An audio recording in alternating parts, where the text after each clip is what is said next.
భారత న్యాయ వ్యవస్థపై నాకు గౌరవం ఉంది. తన వ్యాఖ్యలను కొందరు తప్పుదోవ పట్టించారన్న రేవంత్.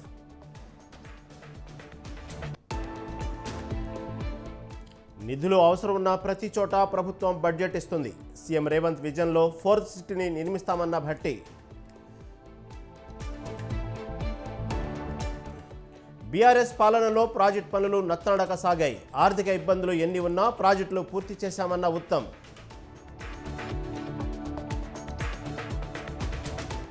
ఏపీలో లిక్కర్ పాలసీపై సర్కార్ ఫోకస్. 5 మంత్రులతో కేబినెట్ సబ్ కమిటీ ఏర్పాటు.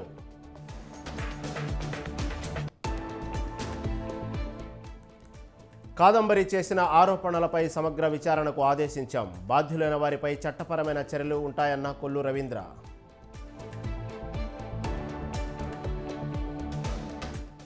వైద్య ఆరోగ్య శాఖపై మాట్లాడే నైతిక హక్కు జగన్కు లేదు. త్వరలో వైసీపీ ఖాళీ అవుతుందన్న మంత్రి డోలా.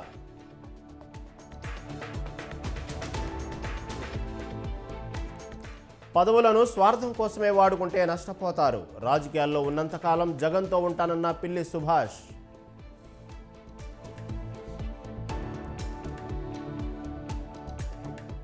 మళ్లీ వైసీపీ అధికారంలోకి వస్తుంది. రాజకీయాల్లో మార్పులు సహజమన్న మేరుగ నాగార్జున.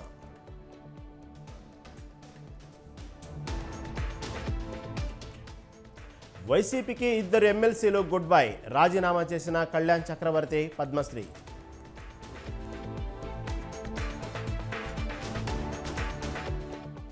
సీఎం చంద్రబాబు పల్నాడు జిల్లా పర్యటన రద్దు.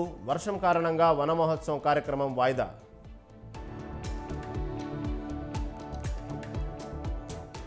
గుడ్లవర్లేలో కొనసాగుతున్న విద్యార్థుల ఆందోళన. బాధ్యులపై కఠిన చర్యలు తీసుకోవాలని డిమాండ్.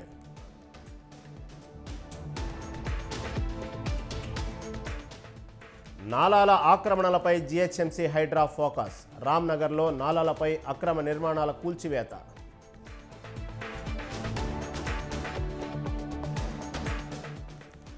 ఆక్రమణల విషయంలో ఒకేలా వ్యవహరించలేదు. ఓవైసీ కాలేజీని కూడా కూల్చాలన్న బండి సంజయ్.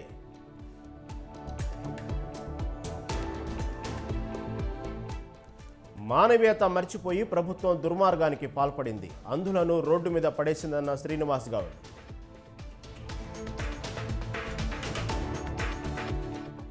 పట్టాభూముల్లో ఇళ్లు కట్టుకుంటే కూల్చేశారు. ఇది ప్రజలపై ప్రతీకార పాలన అన్న ఆర్ఎస్ ప్రవీణ్.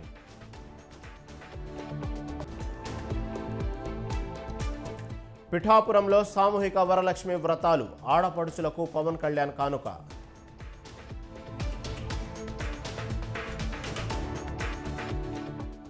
మహారాష్ట్రలో కూలిన శివాజీ విగ్రహం. నిర్మాణ సలహాదారుడు చేతన్ పాటిల్ అరెస్ట్.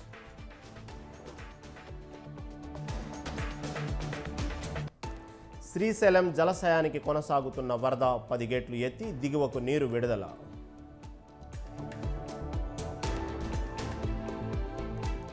నాగార్జున సాగర్కు పోటెత్తిన వరద. 26 క్రస్ట్ గేట్లు ఎత్తి దిగువకు నీరు విడుదల.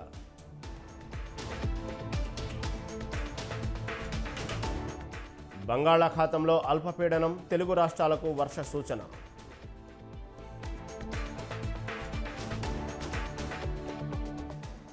ఉత్తరప్రదేశ్ బహ్రైచ్ జిల్లాలో తోడేళ్ల బీభత్సం. 2 నెలల్లో 8 మంది మృతి.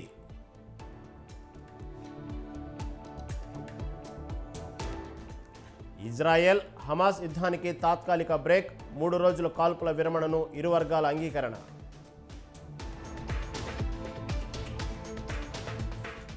ఆర్థిక ఇబ్బందుల్లో స్పైస్ జెట్. సిబ్బందికి 3 నెలలు సెలవులు.